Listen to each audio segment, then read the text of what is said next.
안녕하십니까. 노동해방 투쟁연대 유튜브 방송 가자 노동해방 채널의 오연홍입니다. 오늘도 역시 이청호 동지 나와 계십니다. 예, 반갑습니다. 지난 시간에 이어서 오늘도 건강보험 고객센터 투쟁에 관한 이야기를 이어가 볼까 합니다. 네. 7월 1일부터 다시 전면 파업이 시작됐어요. 네, 맞습니다. 7월 1일이 건강보험공단 창립일입니다. 그래서 그동안 공단은 업무를 하지 않았고 정규직들 쉬었겠죠? 근데 고객센터 노동자들은 출근해서 전화를 받아왔다고 합니다. 그런 점에서 7월 1일 건강보험 고객센터 노동자들이 전면 파업에 다시 돌입한 것은 뭐 상징적이라고 볼 수 있겠죠. 예, 그렇네요. 자, 오늘 얘기해 보려고 하는 것은 지난 6월 파업 때도 마찬가지였는데 이 건강보험 고객센터 노동자들의 투쟁을 비방하는 주장들이 굉장히 많았죠. 네. 아마 가장 많이 나오는 얘기들 중에 하나가 이 사람들은 비정규직이 아니라 네. 사기업 정규직이다. 예. 사기업 정규직이 왜 갑자기 공기업 정규직으로 채용해달라라고 하는 거냐. 말도 안 된다 이런 주장이죠. 그 고객센터 노동자들의 직접 고용을 반대하는 일부 정규직들하고 뭐 언론에서 이런 얘기들 하고 있는 건데요. 뭐 소위 팩트 체크라고 하면서 정규직이 다른 기업 직접 고용을 요구하는 게 말이 되냐? 왜 남의 회사에 와서 시위냐? 뭐 이런 얘기들인 것 같아요. 예, 지난 시간에 말씀해 주셨듯이 그 업체들이 24개월 단위로 계약을 한다고 했죠. 예, 맞습니다. 2년마다 평가를 거쳐서 그 업체 재계약이 이루어지는 셈인데요. 업체가 바뀌어도 그 고객센터에서 일하시는 분들은 그 자리에서 계속 일을 해 오셨던 거죠. 예. 일을 계속 하고 있는데 2년마다 업체 이름도 바뀌고 자기가 다니는 회사가 바뀌고 고용주도 바뀌고 예. 세상에 그런 정규직도 있나 봐요. 그러게 말입니다. 예, 쉽게 생각하면 제조업의 사내하청과 사실 똑같습니다. 제가 이제 다녔던 그 자동차 공장에서 하청 업체 다녔었는데 그때도 마찬가지였거든요. 건강보험 고객센터 노동자들도 이렇게 업체가 바뀔 때마다 퇴직금 정산당하죠. 그리고 근속 리셋 당하죠. 항상 임금은 최저임금으로 다시 세팅이 되죠. 이런 얘기를 들어보니까 기시감이라고 하나요? 예전에 어디선가 들어봤던 것 같은, 예. 봤던 것 같은 그런 장면이란 말이죠. 지난 시간과 마찬가지로 막 뒤져봤죠. 아, 또 찾아보셨군요. 네, 찾아봤습니다. 그랬더니 2003년도라는 숫자가 떠오릅니다. 울산 현대차 공장에서 일하는 비정규직 노동자들이 인간선언을 했죠. 노동조합을 만들고 노동조합 설립 신고를 했습니다. 그게 2003년 7월이었는데요.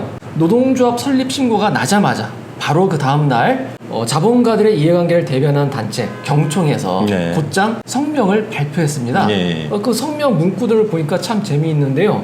이 노동자들의 노동조합 설립을 허가해 준 것은 명백히 잘못된 행위다. 설립 신고서에 허위 사실이 들어있다. 아하. 아니 무슨 허위 사실이 있는가 봤더니 경총이 주장한 거는 이런 거였습니다. 비정규직 노동조합을 만든 당사자들이 비정규직이 아니다. 그들은 엄연히 하청업체 정규직이어서 이 사람들을 비정규직으로 인정해주면은 노사관계에 엄청난 혼란이 유발될 것이다. 이러면서 아주 난리를 피운 거죠. 예. 거의 20년 전 얘긴데요. 당시에 제조업 사내하청 노동자들의 그 열악한 처지, 뭐 하나하나 일일이 다 얘기하기는 어렵습니다만 인간선언이라고 표현하셨듯이 거기다 대고 자본가들이 했던 주장이 바로 당신들은 하청업체 정규직입니다. 이런 거였고요. 20년이 지난 지금 공공부문에서 그것도 정규직 노동자들의 입에서 자본가들이 했던 말이 튀어나오는 뭐 이런 현실이네요. 공공부문, 공기업에서 이런 얘기가 튀어나오는 이 실상에 대해서는 좀 짚어봐야 될 것 같은데 네. 그에 앞서서 2003년이었단 말이죠. 그러면 지금 제조업 같은 경우는 어떤가요? 아직도 뭐 하청업체 정규직이다 뭐 이런 얘기가 나오나요? 에이, 지금 제조업에서 그런 얘기를 하면 소리 듣죠. 지금은 그렇게 얘기하지 못합니다. 무엇보다 사내하청 노동자들 스스로가 노동조합을 만들고 단결하고 그렇게 자신들을 증명해온 과정이 있었던 거예요. 가령 현대자동차 비정규직 노동자들 얘기를 좀 해보자면 2003년도에 노동조합 설립하기 이전에 하청 노동자가 월차를 쓰겠다고 업체에 신청을 했더니 안 된다고 하면서 밀쳐가지고 병원에 입원을 하게 됐어요. 하청 노동자가.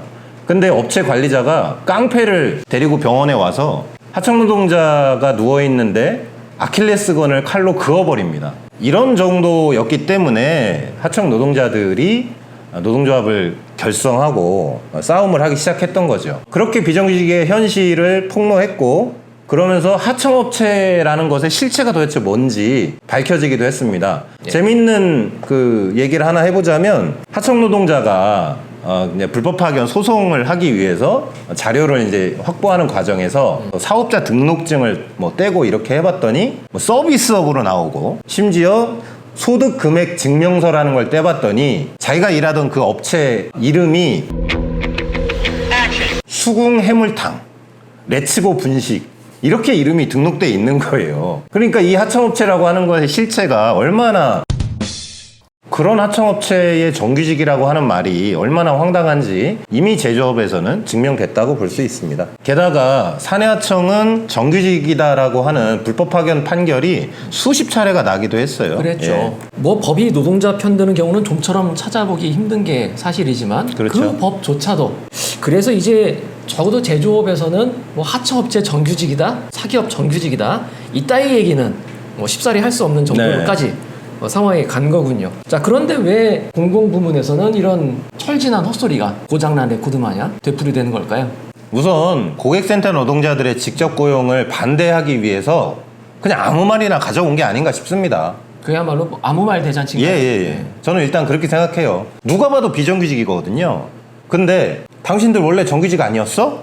고객센터 뭐 EK 맨파워 이런 업체의 채용 공고를 들고 와서 거기에 이제 정규직이라고 써 있단 말이에요. 예. 그걸 들고 와서 거봐 당신들 정규직 맞잖아 이렇게 얘기를 하고 있는 겁니다. 그러면서 당신들이 만약에 건강보험공단에 직접 고용이 돼야 된다면 지금 16,000명의 건강보험공단 직원들은 보건복지부의 공무원이 돼야 된다 이렇게 말하고 있어요. 마치 건강보험 고객센터 노동자들의 요구가 아주 허황된 요구인 것처럼 그렇죠. 깎아내리기 위해서 그런 비유를 하는 거죠. 그렇죠. 예. 실제로 언론 기사나 그 유튜브에 달린 댓글들 보면은 자기가 GS25 편의점에서 2년간 알바를 했는데 GS에서 직접 고용해줘라 네. 라고 요구하는 거나 마찬가지 아니냐. 저도 봤습니다. 주유소에서 알바했는데 뭐 정직원으로 채용해줘야 되는 거 아니냐 라고 이렇게 비유를 하면서 고객센터 노동자들의 직접 고용 요구가 아주 그릇된 것이다, 탐욕의 결정체다 뭐 이런 식으로 비방을 하고 있단 말이죠. 네, 저도 봤는데요. 맞습니다. 그렇게 하자는 겁니다. 왜 안 됩니까? 뭐가 문제입니까? 오로지 자본이 이윤을 늘리기 위해서 그리고 사용자의 책임을 지지 않기 위해서 외주화하고 비정규직을 사용해 왔던 거죠. 알바란 이름으로, 특수고용이란 이름으로, 그리고 민간위탁이란 이름으로 말이죠. 예, 원래 원청의 업무였고 원청이 책임져야 되는 그런 거였습니다. 당연히 직접 고용하는 게 맞죠. GS 알바든 주유소에서 일하는 노동자든 건강보험 고객센터 노동자들이 직접 고용돼야 되는 건 당연하고 말이죠. 예, 그렇습니다. 그런 비아냥 밑에 깔려있는 묘한 사고방식이 좀 보이는 것 같아요. 마치 그런 몇몇 일자리들은 비정규직으로 채용되는 게 너무나 당연한 거고 그 이상은 바래서도 꿈꿔서도 안 된다 라는 식의 사고방식을 주입하려고 하는 거죠. 어쩌면 그런 말을 내뱉는 사람 스스로가 그런 사고방식에 흠뻑 젖어 있는 건지도 모르겠어요. 네. 그래서 그렇게 무슨 공무원이 나오고 편의점이 나오고 뭐 아르바이트 나오고 하는 그런 주장들이 노리는 바가 무엇인가를 좀 생각해 본다면 네. 결국 더 안정적인 일자리, 그 일을 하면서도 충분히 먹고 살아가는데 지장이 없는 좋은 일자리, 양질의 일자리, 비정규직 없는 세상을 향한 이 정당한 열망을 꺾어버리려고 하는 게 아닌가. 네. 이런 생각이 많이 들었습니다. 예. 노동자들은 온갖 탄압을 겪으면서도 그러면서 많은 희생을 치르면서도 싸워왔고 자신의 권리를 조금씩 획득해 왔습니다. 그래서 이 세상을 조금씩 이만큼이라도 변화시켜낼 수 있었던 거죠. 그런데 이런 자본가들의 논리, 사기업 정규직이다라고 하는 이런 논리들이 노동자들 일부에게서도 나오게 된다면 우리가 싸워서 쟁취해낸 이 성과물들 이것도 후퇴시키고 우리 모두를 자본주의적 경쟁 속에서 패배자로 만들게 될 거라고 그렇게 생각합니다. 예, 정말로 그렇습니다. 지금 공단과 정부가 펼치고 있는 일자리 정책을 보면 우리가 인간으로서 인간답게 살아갈 수 있는 조건을 만든다기보다는 이 한 줌의 일자리를 던져놓고 노동자들이 서로를 물어뜯게 만드는 그런 경쟁 정책이지 않나 네. 싶습니다. 맞습니다. 그렇게 살아간다면 우리 역시도 정글 속 짐승 같은 처지로 굴러 떨어지고 마는 거죠. 네. 그래서 지금 건강보험공단 고객센터 노동자들의 투쟁은 바로 그런 삶을 거부하는 인간으로 살아가겠다라고 하는 선언이기도 한 것 같습니다. 예. 제조업 비정규직 하청 노동자들이 하청업체 정규직이다라고 하는 이 허무맹랑한 주장을 뚫고 전진할 수 있었던 것은 단결과 투쟁이었죠. 건강보험 고객센터 노동자들도 그렇게 단결과 투쟁이라는 그리고 연대를 확장하는 것으로 그렇게 전진했으면 합니다.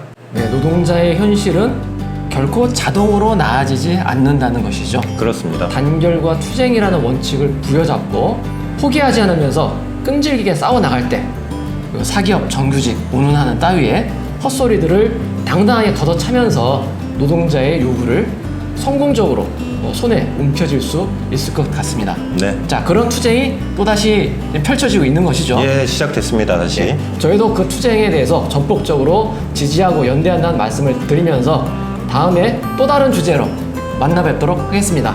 감사합니다.